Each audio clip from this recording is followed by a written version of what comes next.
What is up, everybody? Welcome into this Friday episode of Flippin Bats. The weekend is almost here, which means we got things that make you go, We got a lot of them today. There are so many crazy things that have happened around the league. We'll bring those all to you. Also, Tale of the Tape, a great series against the Rangers and Orioles. We'll break that all down, pick best offense, defense, pitching, relief, manager, all of that stuff. This one is going to be a blast. Let's get to it. It's a blowout, 8th inning, 10-3. Bases are loaded for Verlander, who waits on a 3-0 pitch. He swings, and it's a high fly ball, deep center field. It is gone! Home run! And a huge bat flip to celebrate. All right, Ben, start the show already. Happy Friday, everybody, especially Alex, to you. I will say happy birthday to you. I believe tomorrow is the big day. Happy birthday, Alex. Oh, thanks. What's in the plans? Oh, we got big plans. So I'm here physically today, but mentally I might already be on like birthday weekend vibes. I also brought some Japanese whiskey if you want to take a shot and celebrate. Wait, I think I have that. Yeah? Well, no. It might not exactly be. I brought back some great Japanese whiskey back from Tokyo. Okay. We need to. Well, you're gonna drink it all this weekend, I imagine. Maybe. But if there's a sip left, save it for me. Yeah. No, this was a gift from Ruthless, our hair girl. Oh wow. That's very nice of But this weekend, I rented a ranch with like horses and goats, and at an undisclosed location. I'll tell you on Monday once we're back where it's at. But yeah, I'm so excited. I'm just going to be around animals and nature and have like a really fun time. Happy birthday. Thank you. Awesome. Yeah. This will be the official birthday episode. Okay. Because tomorrow's you're gone. I'm gone. It's great. I love a good weekend birthday. Saturdays are fun, but Saturday's also going to be great. It's not only my birthday, but you have an epic interview Saturday coming out with Smoltz. As with every Saturday with Smoltz is coming up tomorrow, as you mentioned, Alex, but it's he tells some great stories. Yeah. And this week, he's going to tell a story about Deion Sanders, a couple stories about Deion Sanders, who's obviously one of the best, if not the best two-sport athlete. Yeah. You know, him and Bo Jackson are right there together, but they were teammates with the Atlanta Braves together. So he told a lot of stories about it, and I think we have a little clip from it right here. And I still maintain that if Deion Sanders would have played baseball his entire career, he would have been one of the greatest leadoff hitters to ever play the game because he was raw. He didn't even know what he was doing. He wanted to hit homers. He was so fast. He didn't even learn how to bunt yet. And he had such a capacity to change the game. He was great for us. Some great stories. He talked about their fishing battles. They were apparently both avid fishers, and they would talk about their duels fishing and just the day that, you know, the famous weekend where he literally played in a baseball game and then flew to a football game and it was in the playoff. Like, he talked all about that. Also, a lot of other stuff. We talked about the Mets, Max Scherzer, Aaron Judge peeking in the dugout situation, and some situations that arose in his career of people maybe trying to gain an advantage somehow, some way. So I always love Saturday with Smoltz. So make sure you check that out tomorrow. So. Yeah. Take a shot, celebrate my birthday, and listen to Saturday with Smoltz. I will take shots for your birthday tomorrow, Alex. You might also be taking one at the end of the show with me. What? Yep. We're going to crack open the Japanese whiskey? I already did.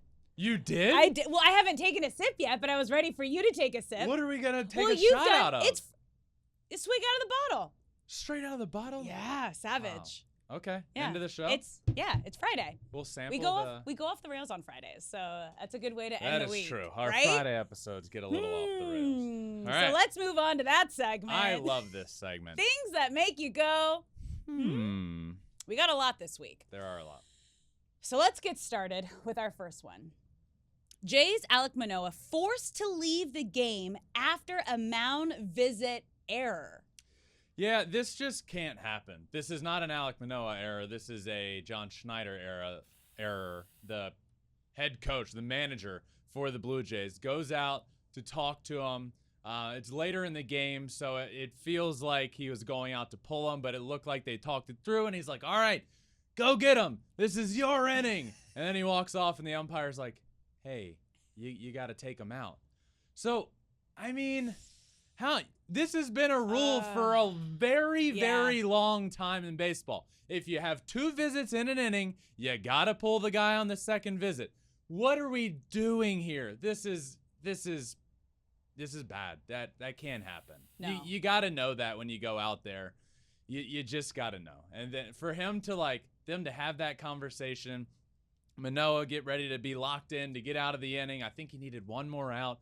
Schneider walks off the mound. They're like, all right. And the umpire's like, hey, you gotta go pull him. And Schneider's like, what? And then he turns around and Manoah's face is just like, and then he just walks off the mound. But that's been a rule in baseball for a very long time, and you got to know it. Yeah, there's nothing you can do about it at that point. Right. It's not like you can argue. Huh. Yeah. Okay. Brain fart.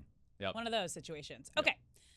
Moving on to our next things that make you go, This is a funny one. A squirrel goes nuts at Yankee Stadium. I see what you did there. This might have been the best slow-mo facial expressions I have ever seen for a situation in baseball. That is why this is normally I think we overplay the shot of a squirrel or a cat on the field. Not here. This was incredible. There was a squirrel just running along the right field fence at Yankee Stadium, and the fans in the front row looked like they had just seen a ghost walk right in front of them. And it was like tight roping the top of the wall, and then he slides off and then does a full, he looked like a flying squirrel. And he lands the landing. So we didn't show it on that clip, and I was afraid maybe at first because the first clip I saw, they didn't show the landing. I was like, uh-oh, did the squirrel not make it? No, those things never die unless they get run over in the street. I think those things could jump off of a 20-story building and just be right back to whatever squirrels do. Go find nuts and trees or something. Yeah, have a good time, terrorize dogs. It was great. And he legitimately turned into a flying squirrel. Shout out my hometown AA baseball team, the Richmond Flying Squirrels. Did you know that? No, I didn't. I don't know much about your hometown, Ben. Well, I'm from a town called Goochland. We call it the Gooch for short. What?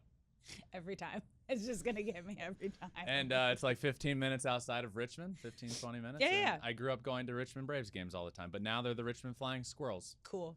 And we got to see one. They got to put that on their Jumbotron. They do. That was great. That was an epic one. Okay. Moving on to our next things that make you go, Yeah, this one's, For the second time in less than a week, a bird has been hit on a baseball field. Do you know how hard that is to do? I don't. I've never done it. That's what I'm saying. But how many opportunities? Yeah, I'm with you. So Zach Gallen did it in the outfield the other day at the Oakland Coliseum, but this is a completely different situation and completely different story because there's more to it. But Will Brennan of the Guardians hits a ball to the left side of the infield where a little old bird was just hanging out, soaking in a baseball game, just soaking in a game, sitting on the infield grass thinking, man, I got the best seat here. Why isn't anybody else out here? He immediately learned why nobody was sitting there. He gets hit with the ground ball, and exploded. He exploded. R.I.P. Yep, R.I.P. He tweeted after the game, Will Brennan. Oh. I truly am sorry at PETA and bird enthusiasts. An unfortunate sacrifice. So that was nice. That was also added R.I.P. little buddy. Yeah. So the very next game, who other than Will Brennan hits a home run, and as he's rounding the bases, pays homage to the bird by doing the little Napoleon Dynamite bird flutter as he's rounding the bases. I love that Just so much. a great story that began with an unfortunate sacrifice. R.I.P. little buddy. Yeah. A lot of animal stuff in our We do have a lot of this animal week. stuff. But that one, it's more like, Yep. Yeah.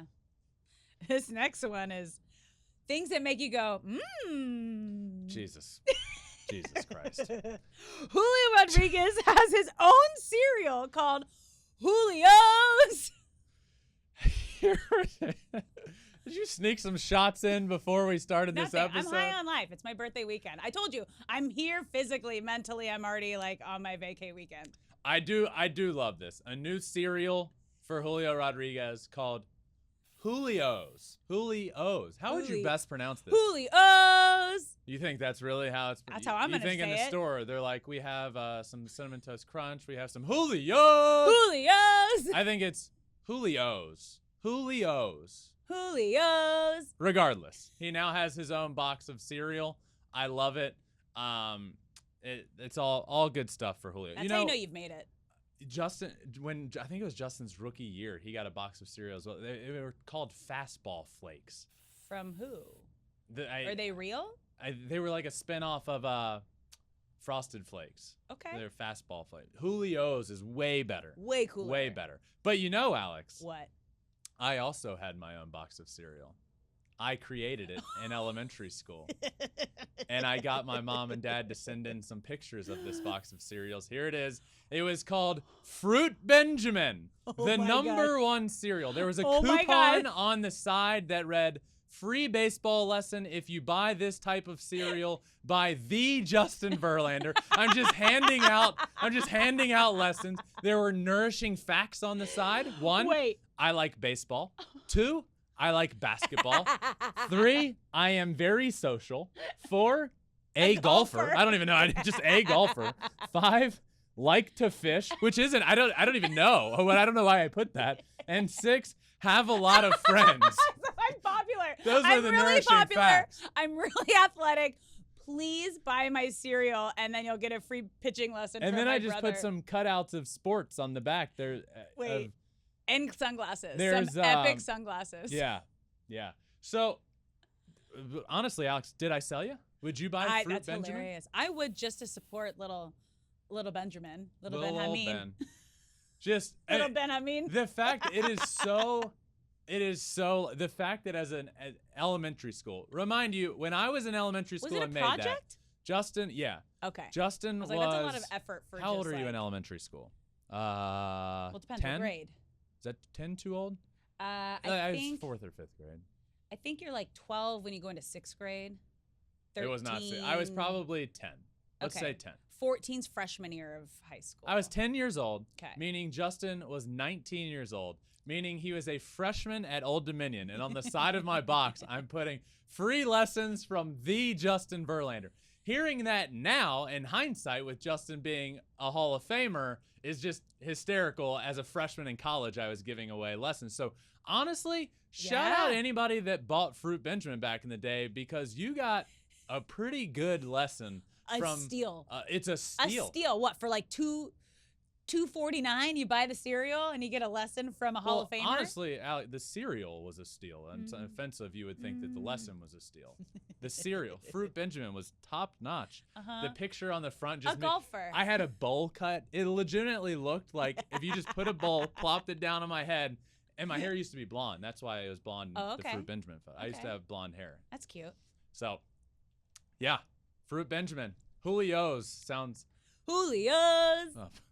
It's like Rufio. That's where it comes from. What Rufio. is that? I don't know what that is. Rufio? Like a roofie? No. Hook. Hook? Like the Peter Pan story with Hook. Robin Williams was Hook. Yeah. What? Yeah. Yeah. So Rufio was like the kid that like all the other kids, like he was like the leader of the Lost Kids. Rufio. So like Julio. No? Okay. No, wow. I now I'm here. I get it. I didn't know that. So yeah, Julio's and Fruit Benjamin is what we need to talk. Well, basically Julio's, but Okay. yeah, things that make you go. Hmm. Okay. No, that was Yeah, but that's not the right word. That's not a at all. That's a Just move We'll along. work on it. Okay. Moving on to our next. This one, things that make you go, Mets have not hit a first inning home run in 229 days. Yeah, so you hear that and your first thought goes to, I mean, that sounds, you would think it'd be shorter than that.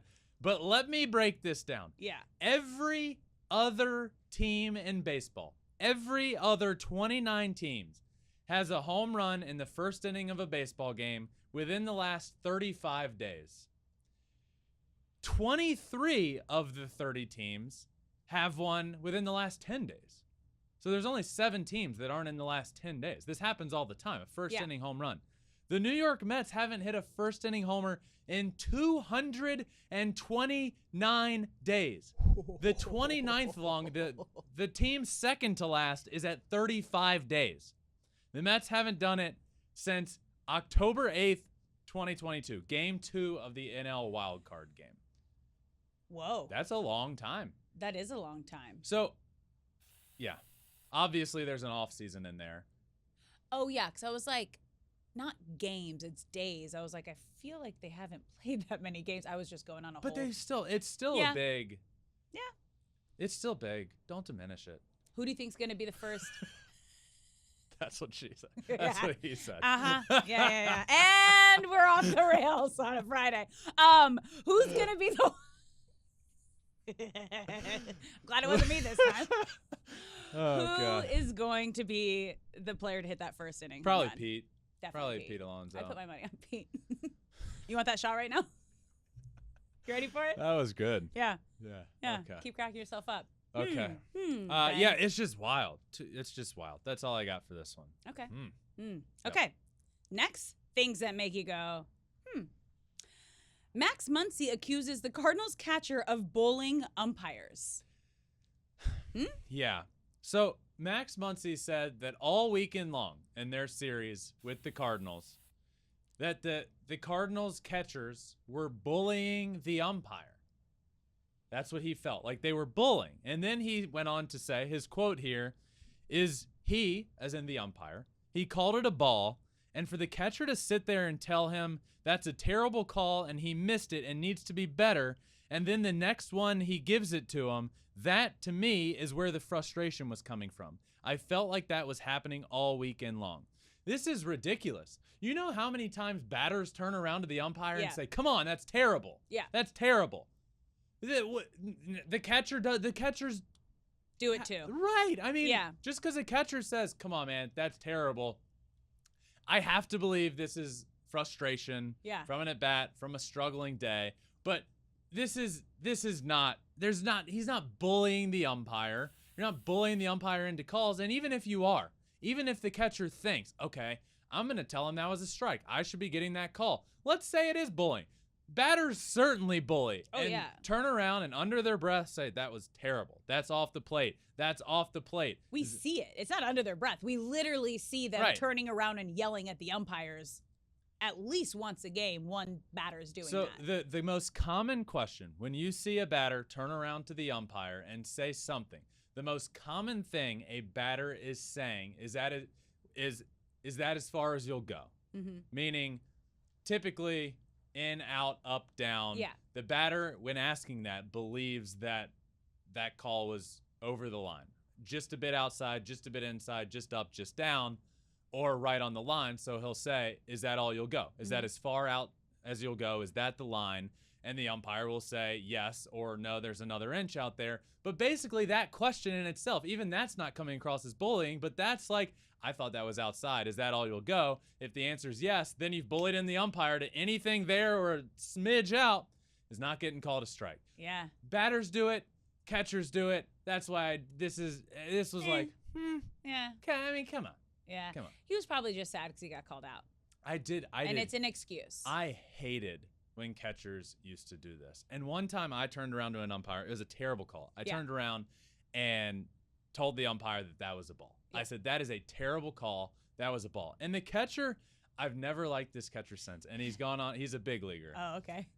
I've never liked him since. He was just like, I remember there were some expletives involved, but he's like, just get in the effing box. Like, come on, this is ridiculous. Get in the box. Get in the effing box. And this guy's back behind the plate, framing like he's like ripping the ball back in the strike zone. He's a great framer. Like, no, he's a terrible framer. He's doing his job. No. You were trying to do your job. You can't get mad at a catcher for doing what they're supposed to do. He's a terrible framer. It's terrible. And minor league umpires fall for it because I can't agree or disagree because I don't know who you're talking about. Well, I'm not gonna. I won't say it. Okay. Or should I? It's your call, man. I'm not gonna say it. Let's you want to take on. the heat? Okay. I'm just frustrated. Deep breath. Now I'm all flustered all over. Take a deep breath. Come on, together. Okay. Okay. You ready for our last one? Yep. Things that make you go, huh? Yep. Christopher Morel's listed at 5'11" and 145 pounds. I couldn't believe this. That's light Krista, for an athlete. light? For an athlete. That's like nothing. Yeah. That's nothing. I'm like a string bean and I'm 200 pounds. Yeah. How is this guy? Did you just call yourself a string bean? Yeah, there's not much meat on the bones, you know? But Bean the Ben. Christopher Morel has come up to so far in the year. He came up not that long ago. He's had 5 straight games with a home run, tying a franchise record for the Chicago Cubs. He's batting .358 with 9 home runs and just 53 at bats, and has an OPS over 1,300. He's on another planet right now. The guy has so much pop. And then I look him up the other day. I go to his baseball reference page and I'm looking up something. And I see that he's 5'11". I knew he wasn't the tallest guy in the world. But 145 pounds, there's no way. No, and I'm just There's looking no at Jose Altuve, who is 5'6". He weighs 165 pounds. So there's no way. Jose Altuve has 20 pounds on him? That's my look. He's definitely not the biggest guy in the world. But he's still got muscle. He's not 145. There is Still no got way. muscle. You know, it becomes like it becomes a certain point. Like if you're like 5'11" in baseball, like you want to round up to 6 foot. Yeah. But on the extremes, it's like just go the opposite. Like Jose Altuve, it's like call me 5'5". Like call me 5'4". I'm the shortest guy in baseball, and I'm on a Hall of Fame track. Like Who cares? You know, so maybe this is it. It's like, I don't weigh much. Put me down for 145. But there's no way he's 145. Wait, do we know for sure though? That he's 145? Yeah. No, that's what I'm saying. I mean, we gotta find he's it out. listed everywhere. He is listed. Oh, so then he is 145. Yeah, he's listed on the Cubs roster, Major League Baseball, Baseball Reference, everywhere. Light as a feather. As 5'11", 145. Strong as a bull. I just don't believe it. Okay. I don't believe it. Yeah. That wraps up things that make you go, A lot of good ones. Lot of great ones. You know what else we have a lot of great this weekend? What? Great matchups, great series. And so this week, our tale of the tape is between 2 teams that have exceeded, I think, everybody's expectations this season. We have the Rangers and the Orioles going up this weekend. This is I'm excited. This is an for this epic series. These are matchup. 2 of the best teams in baseball. Orioles have the 2nd best record in baseball, and I have to imagine the Rangers are probably 3rd or 4th. Yeah, they're right there. In the top 5. Yeah, definitely. So we're going to go through. We're going to pick which offense, defense, manager, starters, and bullpen we're going to decide which side has the better one, and then who we think is going to take the series. And then we wager on it at the end if we're on opposite sides. Yep. Which all leads to a pinky sacrifice at the end of the year. Nope. We're still not doing that. Okay, let's get started with the offense. Who you got? I am going to take here. This is both offenses are very good. I am going to take the Rangers, though. We were talking about the Rays for the first month of the year and how historic their run differential is. Yeah. And it is still very good, but they have been surpassed by the Texas Rangers, who now have the best run differential in the game of baseball. So, they've been great. They've been really good without Corey Seager even being in the lineup most of the year. Now he's back, and he's playing really well. So I'm going to take the Rangers here. I also have the Rangers here. As you mentioned, they both have really great lineups, but the Rangers are on fire right now, and they lead the league in a lot of offensive categories. They have the best batting average in Major League Baseball, best batting average with runners in scoring position in baseball, best runs per game in Major League Baseball, 2nd best OPS, and 3rd best slugging. Like, they are top of the league right now in a good chunk of the offensive categories. This is why I like this segment, because I just go. Like, I see, best offense, to me, it's them. Yeah. Best starters, to me, it's them. And you do the same, but also just come with all the stats behind it. So we're both on the offense. We are both on the offense. Okay, defense. Who you got? Defense, I'm going to go with the Orioles. The Orioles have a top 10 defense in the game of baseball right now. So that's pretty simple to me. They got good defenders everywhere you look. Adley's great behind the plate. Yep. I think Adley's going to win a couple Gold Gloves before his career comes to a close, even though it just started. So I don't even want to. But I Orioles, top 10 defense in baseball. I also have the Orioles. Okay. Also, like, as you mentioned, top 10, they have the 9th best fielding percentage. I mean, Texas is not far behind. They have the 12th best.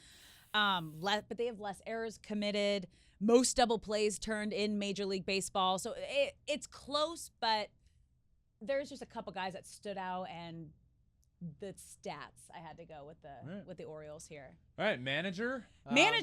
I really, really like Brandon Hyde. Yeah. But I can't go against Bruce Bochy. I'm going with the Rangers. Bruce Bochy, multiple World Series champions. He's taken over this team, and in his first year, they're one of the best teams in baseball. Same with the Orioles. And again, I think Brandon Hyde is one of the top managers in the game of baseball with what he's done last year and this year. But Bruce Bochy is going to be Bruce Bochy, Hall of Famer. You know, I'm going to take him. Yeah, I also went with Rangers, Bruce Bochy. But I went back and forth on this because seeing what both these managers have done with the current rosters that they have and been able to turn the teams into what they are now. But it's hard to pick Brandon Hyde, who has had 2 100-loss seasons in the last 5 years with the O's, even though now we're seeing like what he's been able to do. So that could also be like well, look how he was able to turn it around in the 5 years he's been able to do this. But I went with Bruce just because of what he's done this year and beyond. Okay. Starters.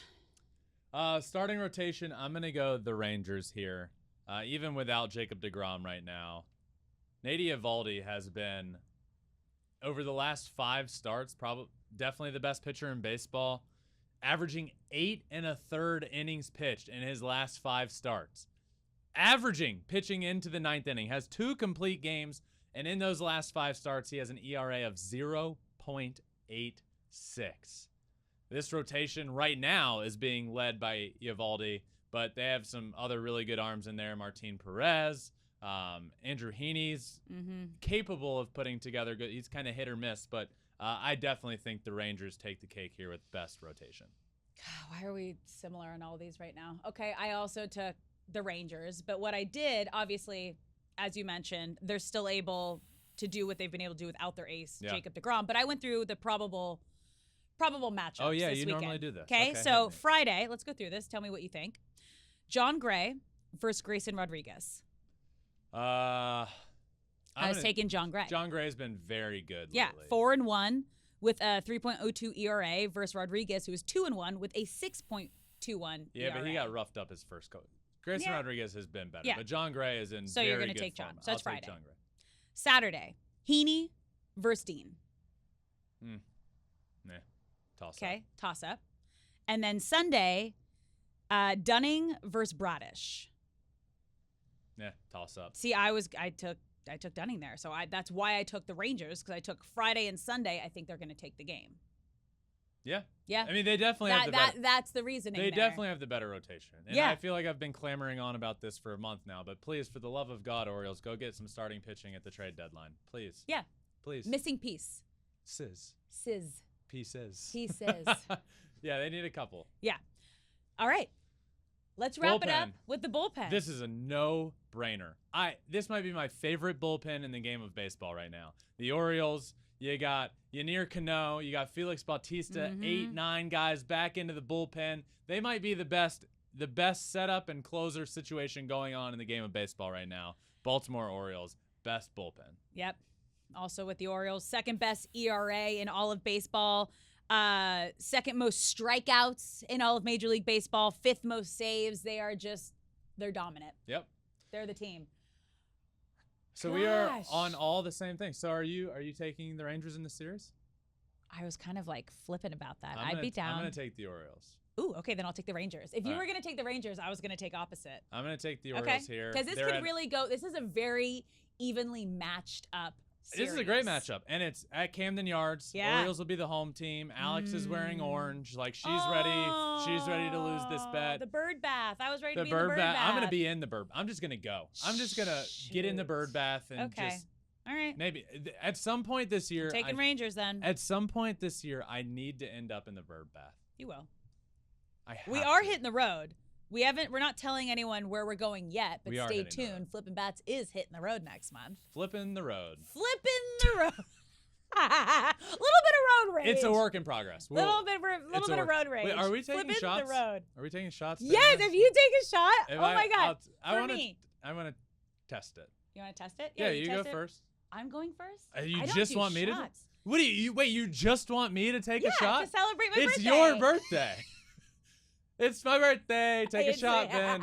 You're like I like that giving gifts. Yeah. Well, I'm a gift giver. I don't like receiving. No, we've established this over the last 2 weeks, Alex. You are a bully. I am not a bully. Don't You're a say bully. that. In high school, I was in a high bull. school, I was a savage. Okay? I'm not If anymore. anybody's I am only kindness. I leave with if kindness. anybody's high school yearbook quote is I like knocking people down It and was for staring at soccer. them as they're It below was me. for soccer. You're a bully. What gives you the biggest adrenaline rush in Here, soccer? let me test this. Yeah? I think so. Right? Are you Okay. okay with it? Yeah, okay, I'll go first. Oh, you're gonna I'm do it. nervous. All right. Yeah, Some it's Japanese like, whiskey. What's the name? I don't want to. It's blended whiskey. Tenajaku? Am I saying that right? Let me see. Tenajaku? I think it's Tenjaku. Tenjaku. Okay. Well, it's my birthday, so we're going off the rails Let's on go! Friday. Cheers to everyone at home. Cheers to me. Oh gosh. Okay. Happy birthday. Oh, that sounded Ooh, like it went. it's actually delicious. Yeah, I love Japanese. It's so whiskey. smooth. Yeah, Oh. I love Japanese whiskey. I believe in you. Don't drop it. Okay, here we go. Yeah. Cheers. Oh, Tenjaku. Tenjaku. Ooh, I can feel it going all the way down my body. Ooh. All right, Cheers. Woo. that's great. That's delicious, right? Yeah, I like that a lot. Thanks for I taking my love first birthday Japanese shot whiskey. with me. Oh yeah. Yeah. Again, happy birthday, Alex. I Thank hope you. you have the best Oh, I birthday will. weekend. Doing whatever you're doing, you're like, I don't even know. I'm on a what- ranch. I Think know. of it as like Yellowstone vibes. But how? I know. How?